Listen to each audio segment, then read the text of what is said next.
Hello everyone, welcome to online prep. I hope आप सभी लोग बहुत अच्छे होंगे। तो आप लोगों को इन्फॉर्म करना था कि इस बार यूपी बीएड एडमिशन में आपको एक और चेंज देखने को मिलेगा, एक और परिवर्तन देखने को मिलेगा। वो है अदर स्टेट के स्टूडेंट के एडमिशन से रिलेटेड। यानी जो भी स्टूडेंट्स अन्य राज्य से हैं, जैसे आप चाहे बिहार से हो, एमपी से हो, राजस्थान से हो, हरियाणा, दिल्ली से हो, और आप अगर यूपी से बीएड करना चाहते हैं तो आपको ये वीडियो इन तक देखनी चाहिए, क्योंकि आपको मैं बताने वाला हूं कि वो क्या चेंजेस हैं। हालांकि ये पिछले साल से भी अप्लाई हो गए थे, लेकिन इस बार इसको नोटिस में भी मेंशन किया गया है। आप सभी लोग स्क्रीन पर देख सकते हैं ये जो अपडेट है और ये जो कटिंग है, ये आपके यूपी बीएड की निर्देश जो पुस्तिका जारी हुई थी ऑफिशियल, उसकी है। यहाँ पे आप एक लाइन पढ़ पाएंगे। यहाँ पे देखिए लिखा है, डिटेल में लिखा है, अन्य राज्यों के अभ्यर्थियों के लिए मेरिट सूची के आधार पर अर्ह यानी एलिजिबल होने की दशा में अधिकतम 5% स्थानों पर ही प्रवेश दिया जाएगा। इससे पहले ऐसा नहीं होता था। जो भी स्टूडेंट्स अदर स्टेट के रहते थे और यूपी से बीएड करना चाहते थे तो वो इजिली जनरल सीट पे फाइट करके एडमिशन ले लेते थे। लेकिन इस बार आप अगर अच्छा मार्क्स भी लाते हैं तो सिर्फ और सिर्फ मैक्सिमम लिखा है यहाँ पर, यानी कोई भी 5% सीट रिजर्व नहीं होगी। मैं आपको इंड में एग्जांपल से समझाऊंगा, तो ये ध्यान रखिएगा कि सिर्फ और सिर्फ 5% सीटों पर ही आपके एडमिशन होंगे मैक्सिमम। वो भी तब होंगे जब आप मेरिट लिस्ट में आएंगे, यानी आप टॉप में आएंगे, टॉप रैंक लाएंगे, तभी आपका एडमिशन हो पाएगा गवर्नमेंट और एडेड सीटों पर। ये ध्यान रखिएगा। इसके अलावा जो भी रिजर्वेशन है, जैसे वो सिर्फ उत्तर प्रदेश में अस्थाई निवास, जो लोग उत्तर प्रदेश यूपी के हैं, जो परमानेंट यहाँ के रहने वाले लोग हैं, सिर्फ उन्हीं को मिलेगा। अगर आप अदर स्टेट से हैं, आप वहाँ के एससी एसटी किसी कैटेगरी से बिलोंग करते हैं और आपको यहाँ रिजर्वेशन चाहते हैं, तो ऐसा नहीं होता है।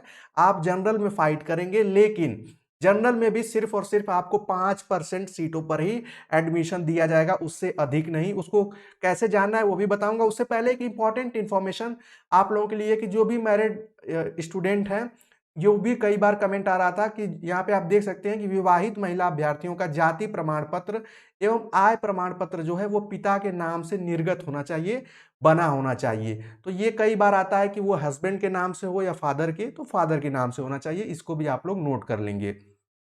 अब इंपॉर्टेंट चीजें देख लीजिए कि पहले क्या होता था। उसको जानने से पहले दो चीजें जान लीजिए कि ये जो मैक्सिमम 5% अप्लाई होगा वो सिर्फ गवर्नमेंट और एडेड कॉलेज की सीटों पर होगा।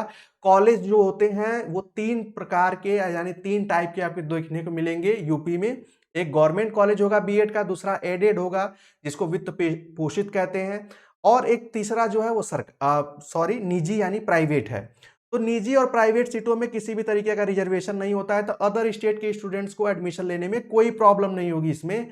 लेकिन गवर्नमेंट सीटों पर एडमिशन लेने में, यानी कम फी में बीएड करना अब थोड़ा मुश्किल हो जाएगा। क्यों? क्योंकि एक एग्जांपल लेते हैं, मान लीजिए एक कॉलेज है एबीसी, उसकी 100 सीट है, ठीक है। 100 सीट में कट ऑफ जाती है 275 उसकी 400 में से।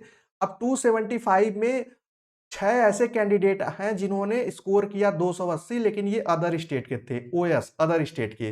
इसमें से सिर्फ 5 लोगों का एडमिशन होगा।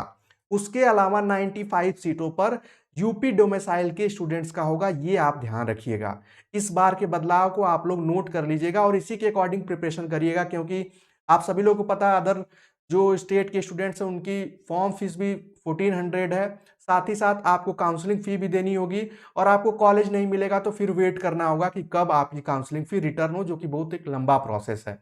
वहीं अगर आप प्राइवेट बीएड करना चाहते हैं यानी प्राइवेट सीटों से, तब आपको इस जो रूल एंड रेगुलेशन, इससे कोई प्रॉब्लम नहीं होगी, क्योंकि जो प्राइवेट कॉलेजेस की सीटें होती हैं उसमें किसी भी तरीके का रिजर्वेशन नहीं होता है। सभी सीटें जो होती हैं वो सामान्य वर्ग में भरी जाती हैं।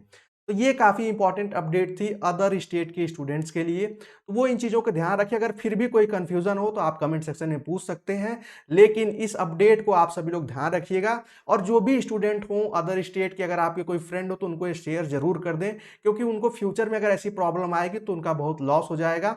आप लोगों से सजेशन है कि आप लोग जो आपके स्टेट लेवल पे एंट्रेंस एग्जाम होते हैं उसको भी आप जरूर दें।